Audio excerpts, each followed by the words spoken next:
Investment ભલે ગમે એટલું કર્યું હોય, પણ જો આ 5 વાતોનું ધ્યાન નહીં રાખો તો બધું પ્લાનિંગ ફ્લોપ થઈ જશે. મનીની મજા અને મનીને મજામાં રાખવા માટે હું છું મિત અને આજે આપણે વાત કરીશું 5 એવી બાબતનું જેનું ઇન્વેસ્ટમેન્ટ કરતી વખતે ખાસ ધ્યાન રાખવું જોઈએ. શરૂઆત કરો ફાઇનાન્શિયલ ગોલ નક્કી કરવાથી. શોર્ટ ટર્મ જવું છે કે લોંગ ટર્મ, પછી પોતાનું રિસ્ક એપેટાઇટ જુઓ.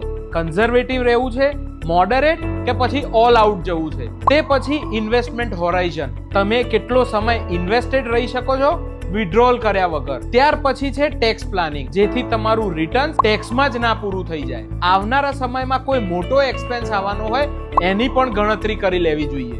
નવા ઇન્વેસ્ટમેન્ટ કર્યા સાથે સાથે કેટલા ઇન્વેસ્ટેડ છો એ પણ ખબર હોવી જરૂરી છે. અને લાસ્ટલી, તમે જીવનના કયા તબક્કામાં છો એનો પણ ઘણો આધાર છે તમારા પોર્ટફોલિયો મિક્સ પર.